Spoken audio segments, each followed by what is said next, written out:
Oh yeah! Bienvenue au troisième et dernier segment de l'épisode 5 de Farouche, enregistré devant public au pub Lacal Zéro Déchet le 12 février dernier. Cet épisode est une présentation d'Eros et compagnie. Bonne écoute! Donc, on introduit un nouveau segment au podcast en ce 5e épisode. Le titre de travail, c'était « Dumb Boys of the Internet ». Mais grâce à notre chère communauté qui nous a aidé à brainstormer dans notre groupe VIP pour trouver un nom en français, notre groupe Facebook, on vous présente donc les nonos des réseaux. Oui!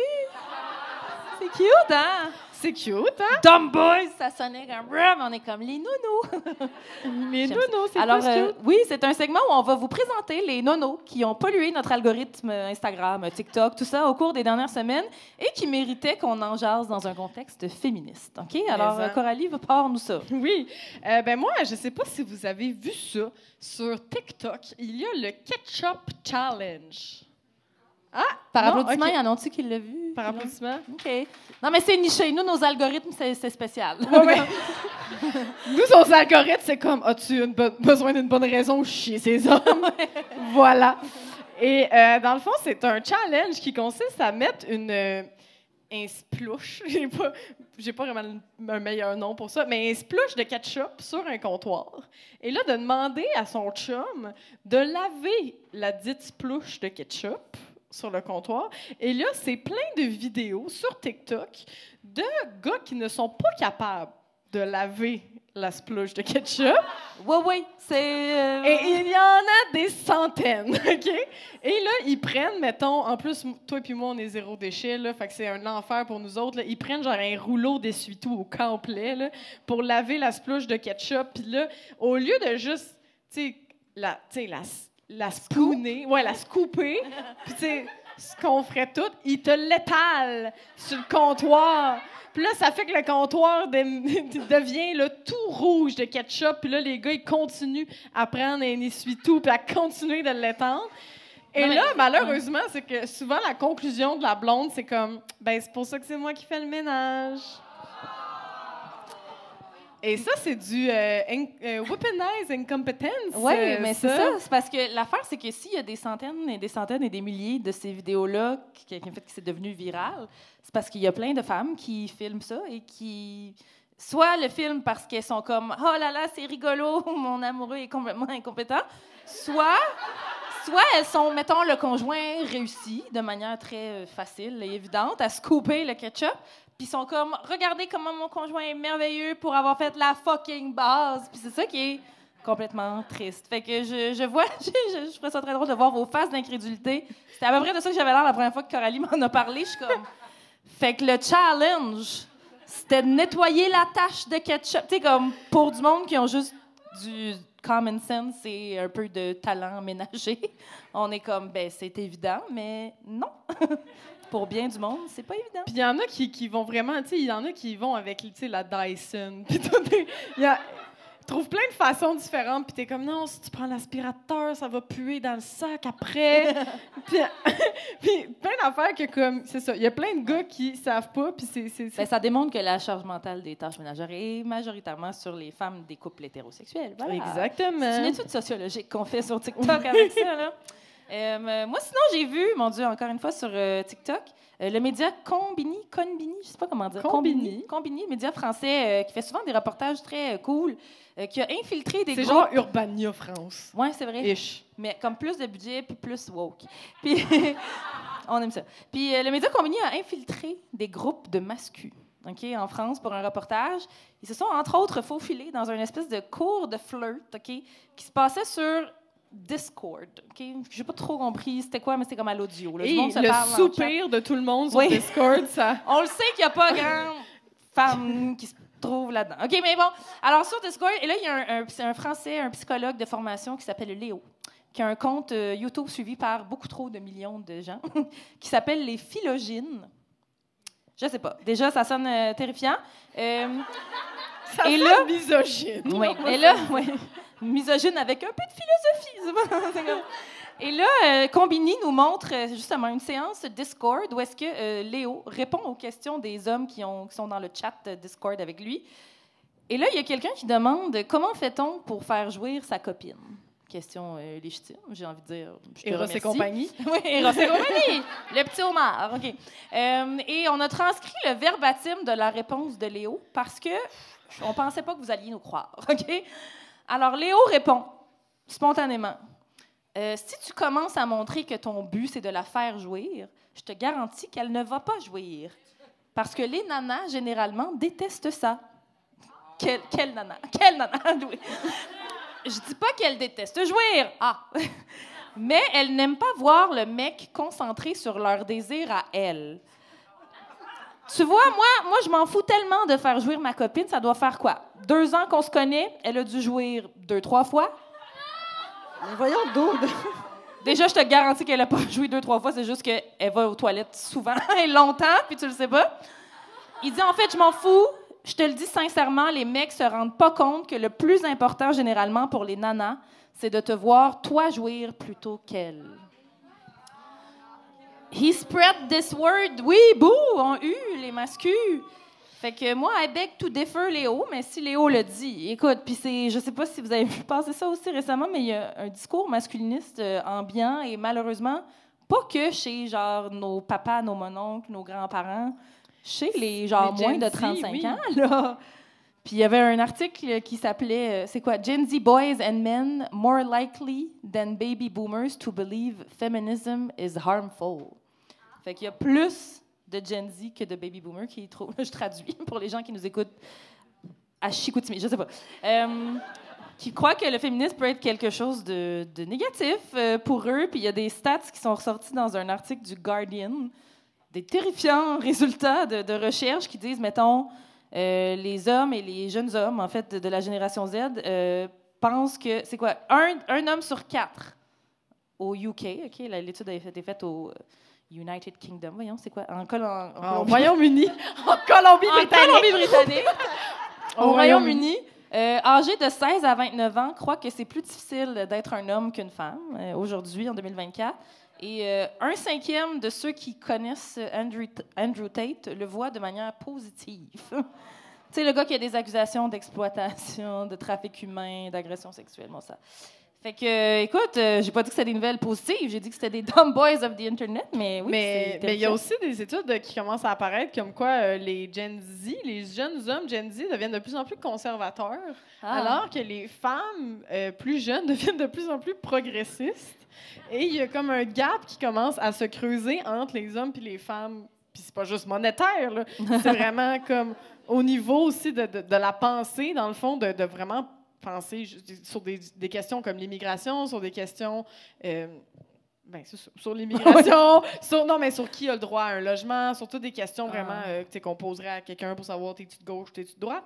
Puis il y a vraiment une grosse différence entre les hommes et les femmes, alors que normalement, les mêmes groupes d'âge pensent à peu près la même chose au fil du temps. Mais là, entre les Gen Z, hommes et femmes, c'est complètement différent, ou les jeunes milléniaux aussi. Donc, c'est pas... ça fait peur. On va ramasser beaucoup de ketchup. Oui! Oui, c'est très bien résumé. Beaucoup de scoops de ketchup. Oui, non, ça donne pas le goût d'être hétéro si l'hétérosexualité était un choix. Ce ne serait pas le mien. Mais ça, le truc de Combini aussi que tu avais vu, ce qui était fou, c'est qu'on voyait beaucoup les jeunes dans le reportage. Après ça, ils posaient des questions. Ils disaient, ça fait combien de formations tu fais avec Léo qui doit clairement dire que c'est un docteur à la première phrase? Docteur Léo Philogine. On n'a pas l'équivalent au Québec, là, Dulude, il s'appelle? Guillaume Dulude. Guillaume Dulude, c'est vrai. C'est vrai, le neuropsy masculin. Oui. Googlez pas ça, ça va fucker votre algorithme. Okay? Ah ouais. Vraiment. Puis, il disait, t'as fait combien de formations avec Léo? Puis le gars était comme 9.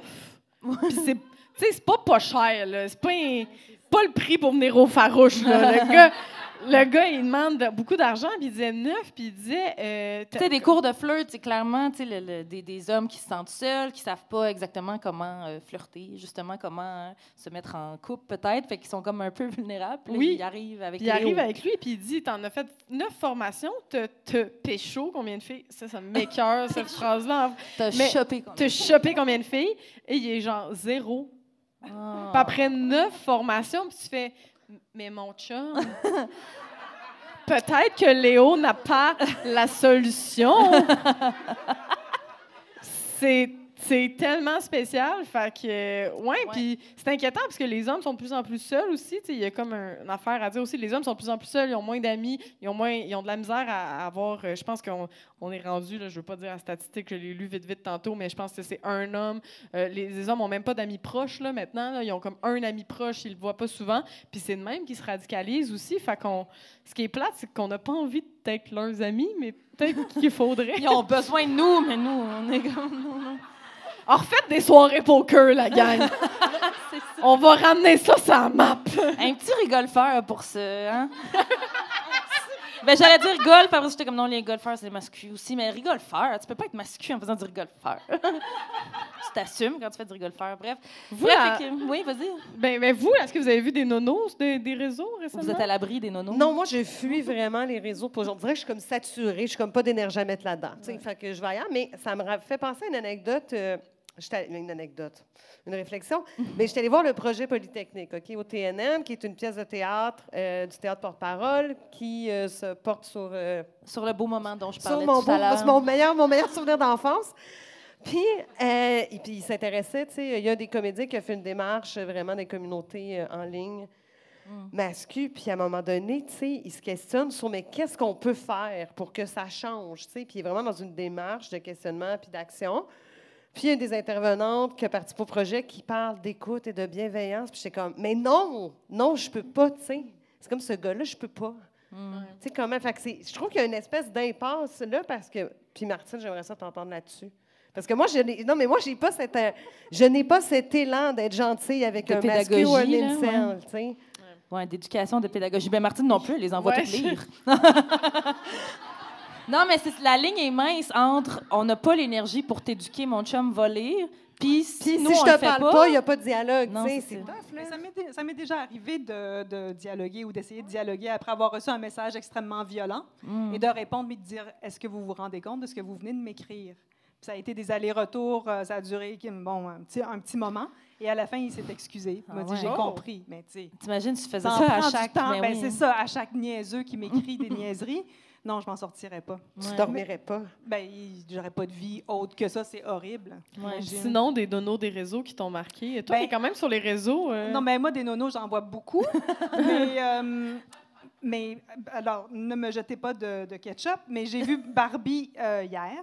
En fait, j'avais pas vu le film Barbie. Bon, je m'excuse. Non, mais je te pardonne. Moi, c'est sur ma liste de choses à faire cette semaine. Bon, c'est parce qu'à un moment donné, c'est ça. Bon, j'avais pas le goût, je l'ai vu. Et là, je regardais, puis j'étais comme, voyons, Ken Incel, c'est quoi cette affaire-là? Puis j'essayais de me faire une tête. Fait que j'ai tapé Barbie, Incel, et je suis tombée sur un forum d'Incel qui parlait du film Barbie.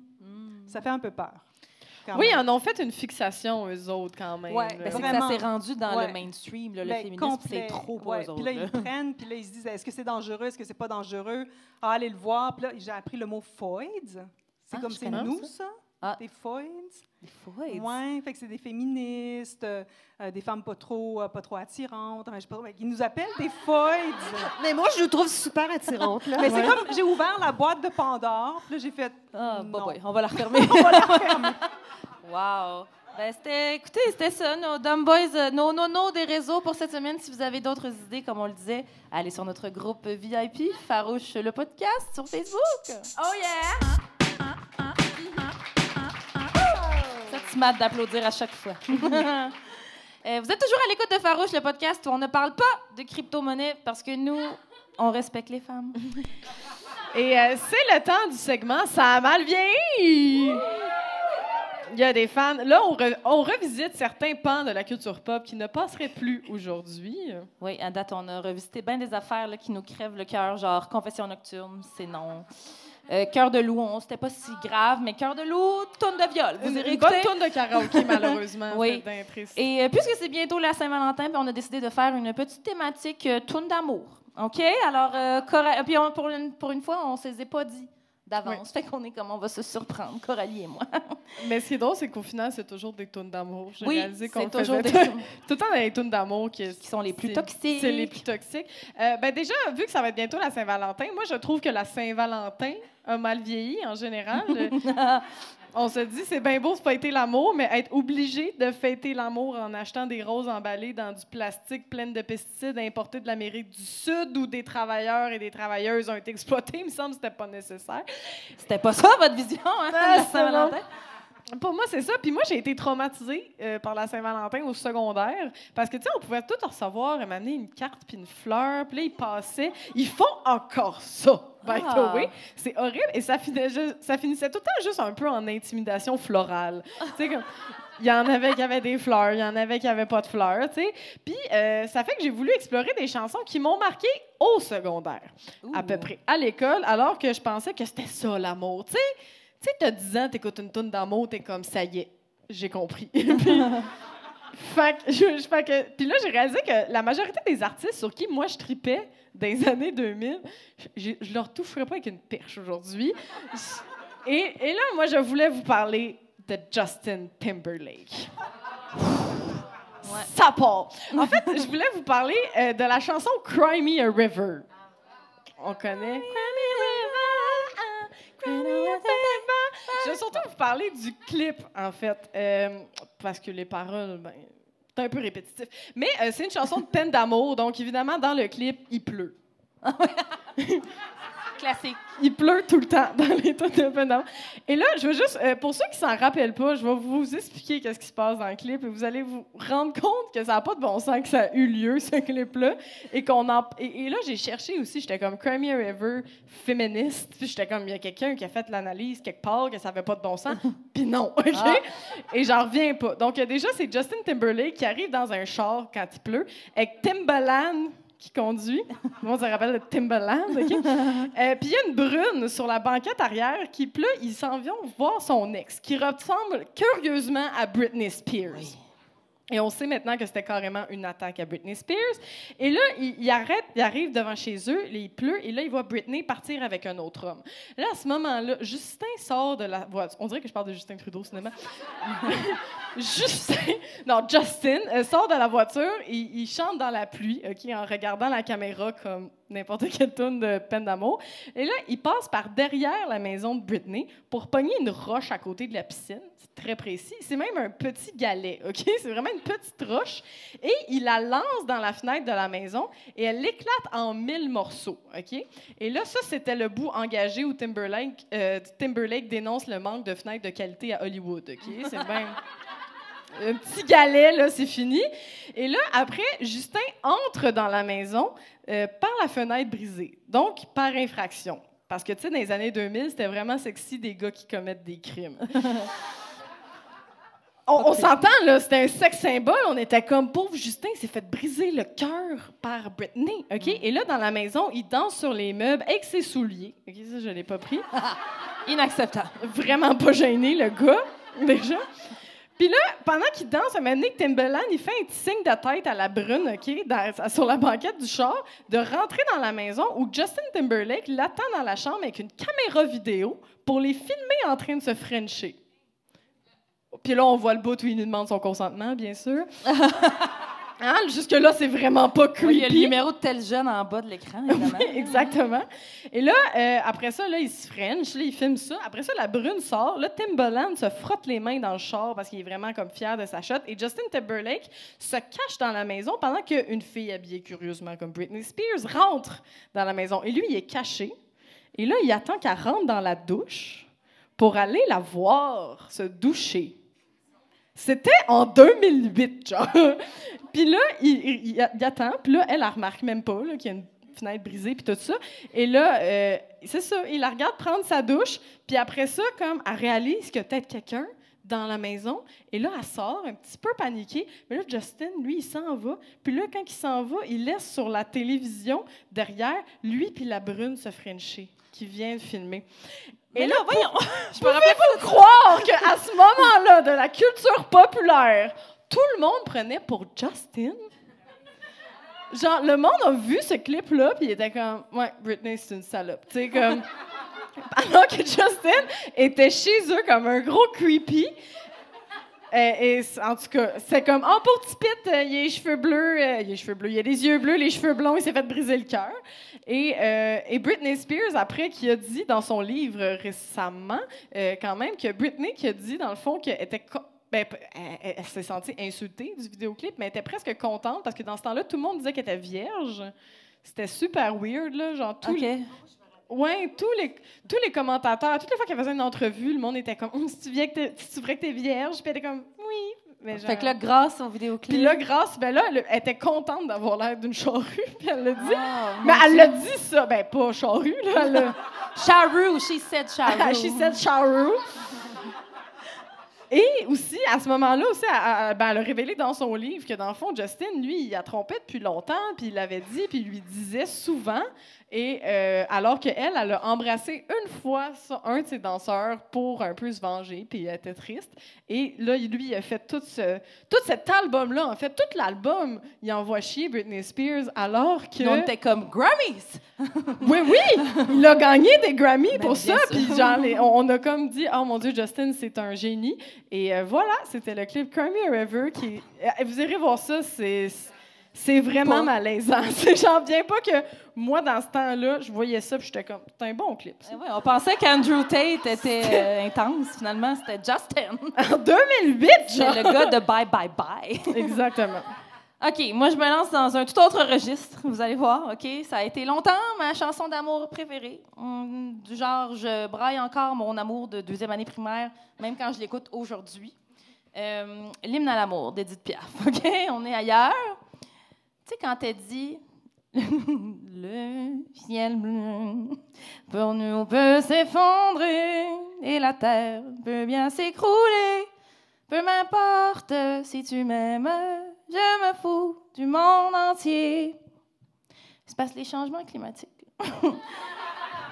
ça existe. Il ne faut pas t'arrêter de composter puis commence pas à brûler tes vidanges du jour au lendemain parce qu'un dude qui porte juste du Frank & Oak t'a donné de l'attention 4 minutes au pique-nique électronique. Edith! Edith, cette grande fan du pique-nique électronique. Elle est française, fait que ça se peut. Ça se peut. Puis après, elle dit... J'irai jusqu'au bout du monde, je me ferai teindre en blonde si tu me le demandais. J'irai décrocher la lune, j'irai voler la fortune si tu me le demandais. Bon, voler la fortune, moi, ça, je suis d'accord. Ça me va. Voler des trucs bio trop chers à l'épicerie, je suis pour. Les petits délits de notre époque, OK? Inflation 2024, #I was there. Mais le reste, je renierai ma patrie, je renierai mes amis si tu me le donnes. Là, wow! Comme disait, référence très nichée, Brooke Davis dans Les Frères Scott, OK? Clothes over bros, OK? Je sais pas s'il y en a qui ont référence, c'était sa marque de vêtements, le linge de linge de friperie over dudes, moi je dis. OK, j'aime aussi la variante fries over guys. Hein? Les patates devant tout, en fait, dans mon livre à moi. Fait que voilà, ça c'était pour Édith Piaf. C'était mon segment Édith Piaf. Je n'écouterai plus jamais cette chanson de la même façon. Faut se calmer, Édith. Je comprends. Sinon, moi, mon autre, je sais pas si je suis la seule personne qui a trippé là-dessus, mais Enrique Iglesias. Enrique Iglesias. Enrique qui a complètement... Enrique. C'est comme Nyan Ring, mais... Enrique. Très, très mal vieilli, Enrique Iglesias. Et on en parle ces temps-ci parce qu'il a fait la Trilogy Tour avec Ricky Martin et Pitbull. Ça, c'est drôle parce que sur TikTok, il y a beaucoup de filles qui s'habillent en Pitbull puis qui vont voir le show habillées en Pitbull. Ce qui est une excellente... Wow! C'est pas c'est quoi. Pitbull, là, c'était, tu sais, il y avait des... C'est Mr. Worldwide. C'est lui qui chante « I know you want me, you know I want you. » qui est un monsieur cubain chauve qui porte tout le temps des soutes. Fait que c'est vraiment facile de se déguiser en Pitbull, OK? C'est incroyable. Et là, ils font une tournée ensemble parce que chacun, ils n'ont pas assez de fans pour avoir des grosses... Fait que là, ils le font à 3, OK? Et là, on en parle ces temps-ci parce qu'il y a beaucoup de vidéos de Enrique sur TikTok où il fait son show. Ben, il essaye de chanter. Il essaie de chanter et il ne chante pas bien. Mais pas bien, genre... Genre, tu sais, la famille Dion dans les trucs de Salvaille, là, qui chantait vraiment pas bien, la toune. C'est ça ton référent? C'est vraiment un Ton référent. référent, c'est des émissions d'Éric Salvaille. Malaise! C'est la famille Dion, mon référent. Ben, genre, en tout cas, il chante vraiment pas bien, OK? Il pensait chanter comme une casserole, et là, il arrête pas de, genre...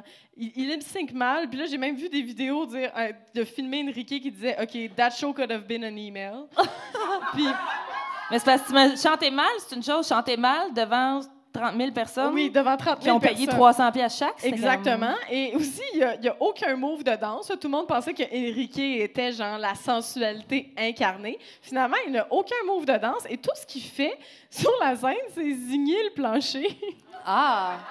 Puis genre, si t'as encore un crush sur Enrique à ce moment-là, quand tu regardes la vidéo, ça disparaît. C'est comme...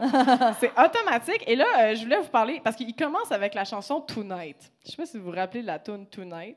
OK? Il y avait une version non censurée.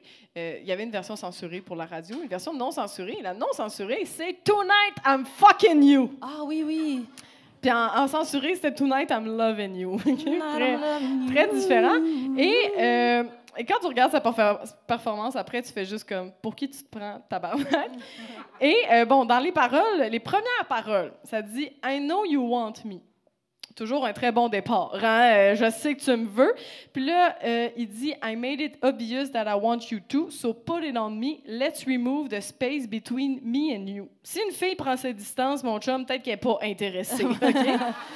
Et là, c'est juste le festival de phrases d'un gars qui utilise pour justifier une agression. Il dit « Now rock your body, damn I like the way that you move, so give it to me, cause I already know what you wanna do. » Ah, bien sûr. C'est très pas de consentement. Et il dit, et juste avant le refrain, il dit « Please excuse me, I don't wanna be rude, but tonight I'm fucking you. » Au moins, il est honnête. Hein? Il dit, tu sais, qu'il sera pas poli. Et moi, je dansais là-dessus à 14 ans. Okay? Ah oui. Moi, là, j'étais comme « Yes, sir », là, puis c'est du gros ADM là, des années 2000. Là, ça fait genre... C'est ça. Et là, juste dire, dans le vidéoclip, c'était très bon, mon imitation des DM. Dans le vidéoclip, il couche avec plein de filles différentes, OK, parce que c'est un tombeur. Puis ça, c'est juste un gars qui peut faire ça parce qu'une fille, ça serait une pute. Puis, mais genre, pas du côté travailleuse du sexe, c'est correct. Bon, excusez. Ce bout-là, on l'enlèvera au montage. Mais une fille de peu de vertu. Une peu de vertu, selon les hommes. Et puis, un moment donné, il couche avec une fille dans la salle de bain d'un club. Et moi, je trouve qu'il n'y a rien de moins sexy que les toilettes d'un bar. Je vais même pas pisser dans les salles de bain d'un club. Ben c'est ça. Je veux dire, je ferais l'amour dans le placard à balai de la buanderie à côté du métro Joliette avant une toilette d'un bar. C'est ça qui se passe. Fait que c'est ça. Enrique Iglesias en général, la gang. Oui, allez ça a mal vieilli. Ça a mal vieilli. Enrique. OK, un petit dernier, ça m'a vieilli. Toi, tu disais que tu dansais là-dessus à 14 ans. Moi, je dansais sur cette chanson à genre 7 ans. OK? Fait que c'est de pire en pire. Connaissez-vous la chanson « Boys Will Be Boys » des Backstreet Boys? Déjà, le titre n'évoque rien de bon. Quelqu'un a juste dit « Oh non! » Oui. Alors, pour les OG, c'était l'avant-dernière tune sur la face A de la cassette de leur premier album, OK? Bon, ça commence en douceur, OK? Ça commence... Bon, il y a le chœur de AJ qui bat la chamade pour une demoiselle, d'accord? Il dit « You've got... » Moi, je chante. Got something so incredible in my eyes. My heart, it starts bumping whenever you're around. My whole world's upside down, babe. Fait que ça va. C'est comme c'est le cœur, c'est beau, il est en amour. Là, ça se gâte quand Brian y embarque, OK? Elle dit, but I try to get closer and you always push me away. You tell me it's much too soon, but I just can't help it. I always gotta make a play. Oh, oh, oh, oh, oh. Boys will be boys. Quelle horreur! Je fredonnais ça à 7 ans. Rape song much, je sais pas. Puis là, plus loin, ça se regarde. Quand c'est Brian, c'est plate. C'était comme mon préféré. Je sais pas vous. Est-ce que vous avez les mêmes préférés des Backstreet Boys aujourd'hui à l'époque? Faut pas lire sur Brian, on va être triste. Ah non, oui, QAnon, mais il vient du Kentucky. On ne fait pas s'attendre à grand-chose. En tout cas, là. Mais je sais pas si vous saviez, à propos des Backstreet Boys, qu'il y a une femme qui a dénoncé publiquement Nick Carter pour agression sexuelle dans les dernières années. Depuis, je ne vais plus jamais à leur spectacle. Parce que juste avant ça, j'y allais vraiment trop souvent. Mais Ça pour dire, et Brian, évidemment, l'a bien défendu en disant que sûrement que cette femme mentait, n'est-ce pas? Donc, je disais, ça se garde pour Brian. Il dit, and I hear you saying that you think that we should wait. And I can't hold on anymore. My body's calling for you, so please don't hesitate. Au moins, il a dit please. Ils sont polis quand même dans leur tourne de Ben, ils sont polis, mais il n'y a pas de consentement. En même temps, on est en 96, mais genre... Nous sommes beaucoup trop de jeunes filles à avoir dansé là-dessus. Toi, t'étais-tu née en 96? Je suis née en 80. Toi, t'écoutais ça quand t'étais bébé. J'écoutais ça bébé dans ma petite couchette, là. J'étais comme wouhou! Fait que voilà, c'était les Sans C'était les Malveillis Sans Malveillis. pour aujourd'hui. Oh yeah! Est-ce que, rapidement, vous avez une toune de Sans Malveillis que vous avez comme réel... Toi, Martine, t'as toujours été féministe, fait qu'il n'y a jamais un moment où t'as écouté ces chansons-là, point, j'imagine? Non, puis en 96, je devenais prof à l'UQAM. Ouh, oh! Fait que, tu sais, ouais. T'écoutais pas Camaro, Femme Non. Like You, là, mettons. Non. C'est correct. Bien. Isabelle? En 96, c'était mon bal de finissant. Oh! Où je suis allée seule, l'animer. Non, mais... Mais Non, est-ce mais- une toune que- Independent Woman. Non, je m'étais fait flusher la veille de mon bal Ah. par un trou de cul. Ah, empathie. Mais non, moi, il y avait une toune que j'écoutais tout le temps quand j'étais petite avec ma mère. Puis, moi, j'ai toujours été souverainiste. Mes parents sont des grands souverainistes. Puis, on écoutait beaucoup de musique québécoise. Fait que j'écoutais du vieux Robert Charlebois. Et il y a une toune de Robert Charlebois qui s'appelle « Je t'aime comme un fou ». Oui. Et dans la toune, on dit « Chaque fois que tu me dis non, je redouble d'ambition ». Ouais. Tu sais, cette époque où être persévérant était vu comme une qualité. Chez le gars, t'es comme... L'histoire veut Lâche-la.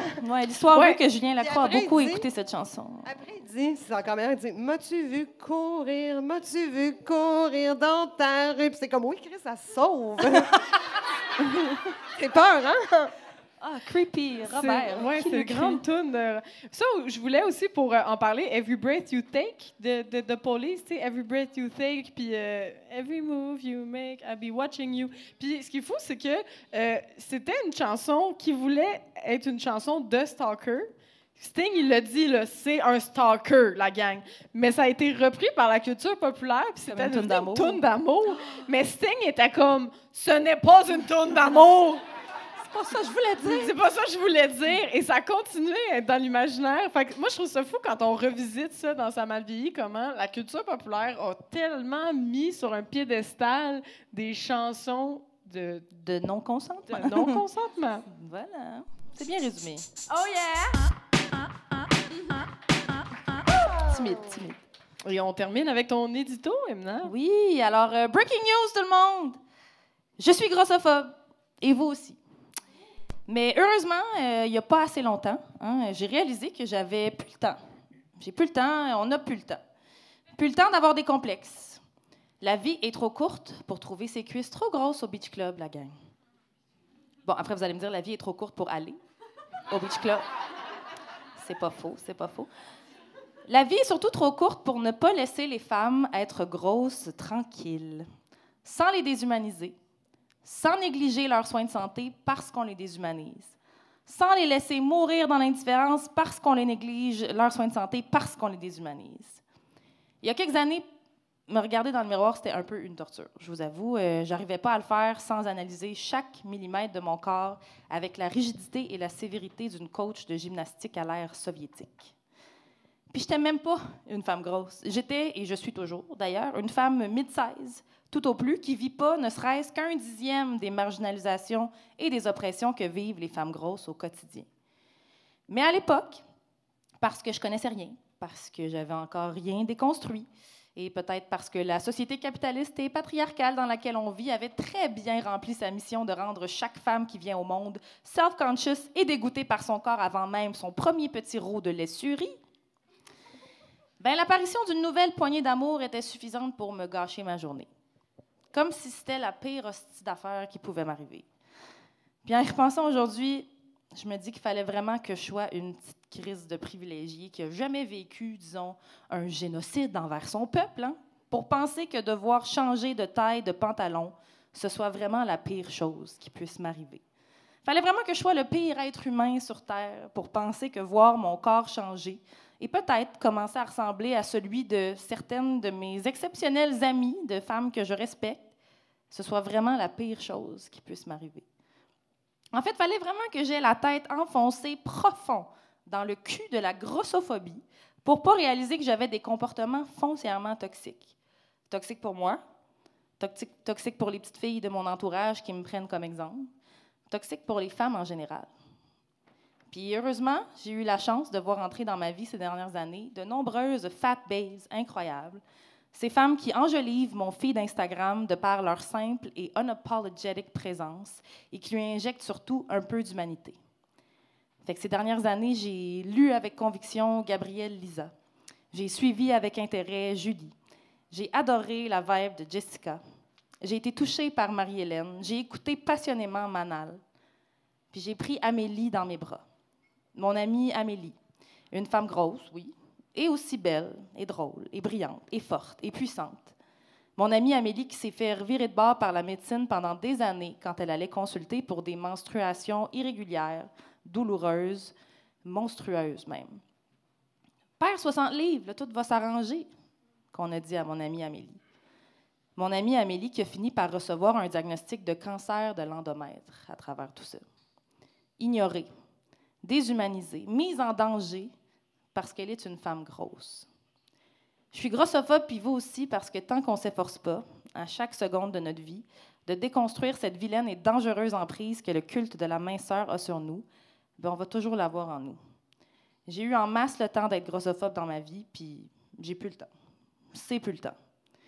Ça n'aurait jamais dû être le temps. Il ne faut plus jamais que ce soit le temps. Oh yeah! Voilà. Merci.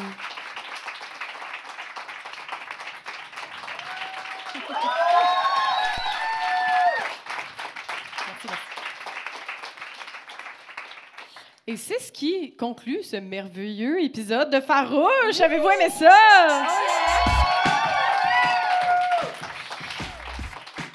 Avant de vous laisser... Oui, pardon, excusez, on a des cues, puis je les respecte pas, je suis comme dans l'émotion. OK. Avant de vous laisser partir, on avait quelques remerciements à faire. Alors d'abord, merci à toute la gang du Pub Lacal pour le bel accueil. Merci à Léa à la photo. Merci à Elisa qui nous a donné un coup de main à la porte et à la console. Merci à Véronique Bilodeau pour le super arrangement professional de notre jingle. Oui. Merci à vous, cher public, de vous être déplacés ce soir. Et aux fabuleuses auditeuristes qui nous écoutent. Merci à tous nos merveilleux abonnés Patreon qui nous ont envoyé de belles contributions. Et celles de 5 $ et plus méritent de fabuleux remerciements en ondes. Oui, fait qu'on va se lancer. Merci à Raphaël Royer. À Ben et Joël. À Catherine Jaudoin. À Nick James. À Charles Turcotte. À Marie B. À Mathieu Gaulin. Et nos nouveaux abonnés à 5 $ ou plus depuis le dernier épisode. Il y a Soraya Elbekali. Il y a Champagne Éco-anarchiste. Et Karine Blanchet.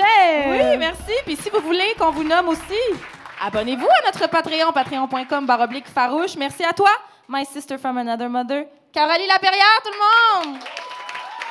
Merci à toi, Emna Achour. Merci aux invités, Isabelle Monette, Martine Delvaux. Merci. On court aller acheter des livres de Martine Delvaux et écouter les séries d'Isabelle quand ils vont sortir un jour. Merci finalement à Eros et compagnie pour leur appui au podcast pour votre magasinage coquin. N'oubliez pas que vous pouvez utiliser notre code promo Farouche avec un S15. Et on se revoit ici, même heure, même poste, le lundi, le 11 mars pour l'épisode 6, qui sera un épisode spécial femme. Ah, ben non, c'est une joke. Parce qu'avec Farouche, c'est tous les jours la Journée internationale des droits des femmes. On se laisse une dernière fois sur notre jingle. Essayez de clapper et de chanter avec nous. Bonne fin de soirée. Merci encore d'avoir été là. Woo!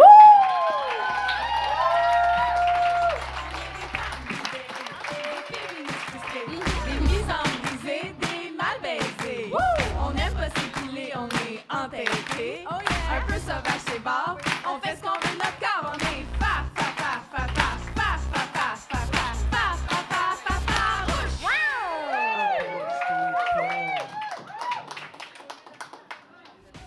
Merci d'avoir écouté le 3e et dernier segment de l'épisode 5. Les billets sont déjà en vente pour le prochain épisode.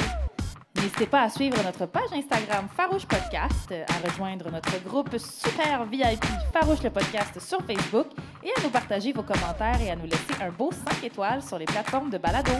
En terminant, merci à Eros et compagnie de contribuer au rayonnement du podcast. N'oubliez pas d'utiliser notre code promo Farouche15 pour votre magasinage coquin. À la prochaine, les Farouches!